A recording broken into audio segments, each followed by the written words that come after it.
Today, I'm going to share with you 3 money myths that is keeping you from having the financial success you desire and or deserve. What's going on, champions? It's your coach MJ back at you with another episode of Sats and Success. It's time for us to learn and grow, so let's go. On this Financial Friday series, we've been discussing the levels to building wealth and how I believe, in my opinion, the most important level to building wealth is your mentality.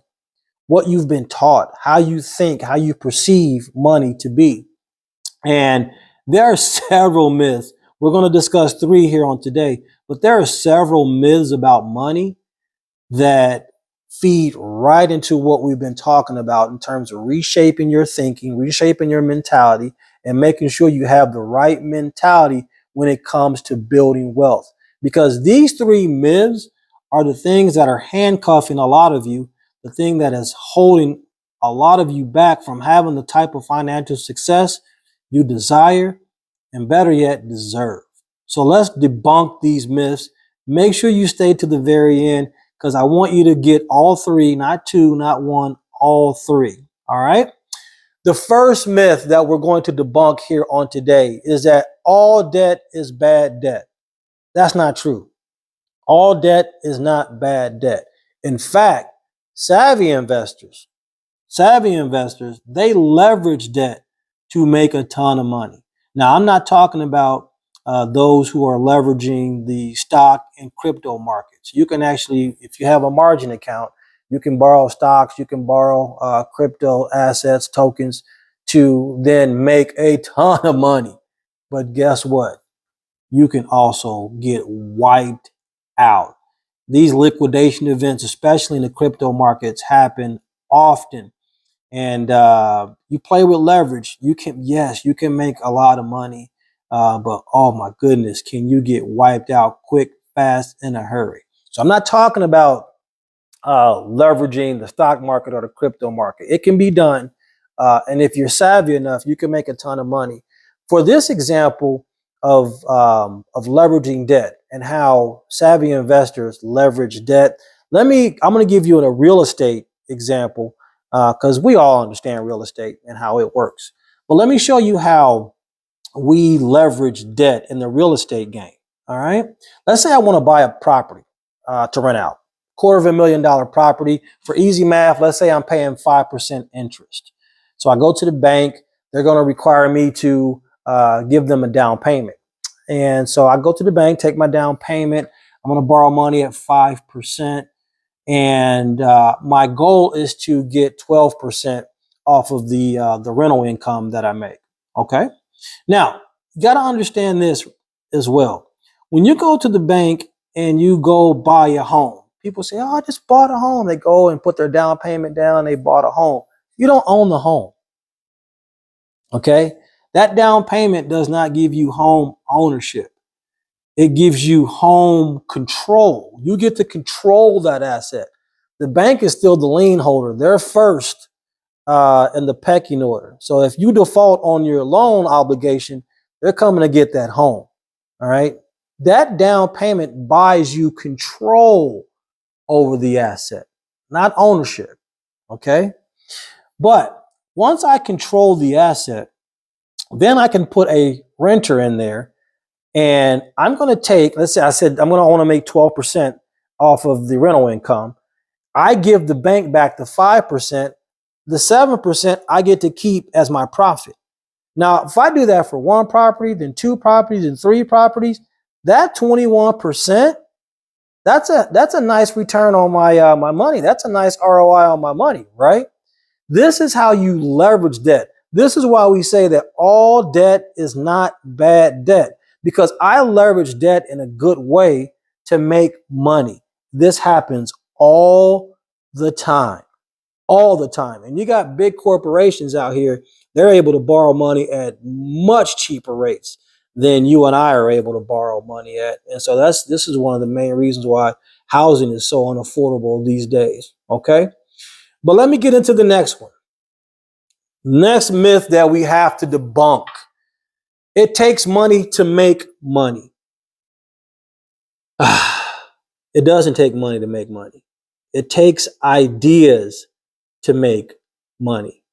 All right. I remember, and this was a while ago, I was talking with this gentleman and he asked me a question. He said, MJ, what do you think is the most wealthiest, the most richest land on the earth today? And I'm thinking about all of these different countries that have like rare earth minerals or gold, diamond pockets. And I'm rattling off all of these places. He's like, nope, nope, nope, nope. And I'm like, what is it then? He was like, the graveyards. I'm like, what? He's like, the graveyards. He's like, the graveyards are the places where all the people who had all these wonderful ideas that never came to fruition. I'm like, whoa, wow, right? Just think about it. Everything that we utilize today came from an idea, right? This phone I'm recording from or on came from an idea. The car that you drive in came from an idea. The home that you live in came from an idea. This artificial intelligence came from an idea.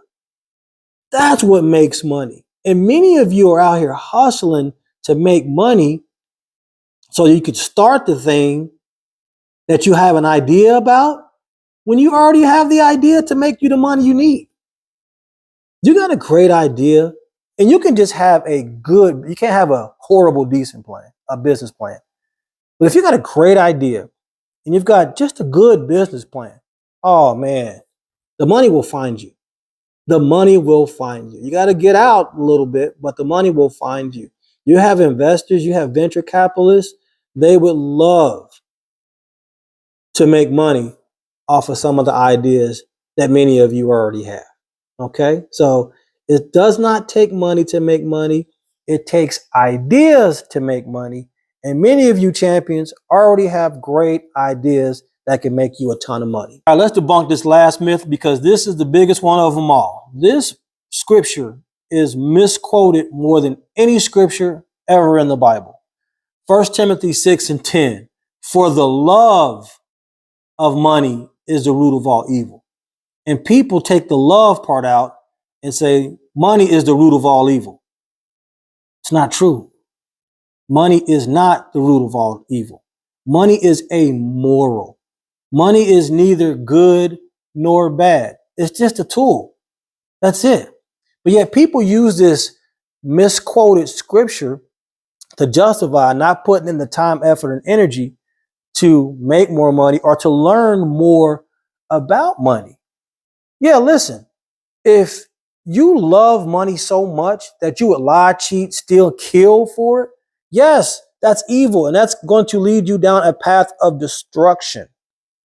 But what you've been told that money is the root of all evil, that's not true. And it's hindering you from having the type of financial success you desire and you deserve. Okay? If you are a good person with a good heart, the Lord wants you to have more money. He wants you to have more money. You know why? Because he can trust you to do more for helping people with that money. If you're a good person, great attitude, love people, have compassion about people, man, this world needs you to have more money. We need more people like you that has more money because you're the type of individual that's going to help more people. But we got to debunk these myths that are handcuffing us and keeping us back from having the type of financial success we desire and we deserve. Those three myths right there, champions, we have to unlearn them. All right. They're keeping us back, and we have to reshape the way that we look at and view money. All debt is not bad debt. It does not take money to make money, and money is not the root of all evil. All right. That's all I got for you here on today. Listen, I am looking forward to seeing you guys on tomorrow. Sats on Saturday. It's going to be an awesome episode. In the meantime, in between time, I love you. I appreciate you. Be blessed. We'll see you in the next one. Peace.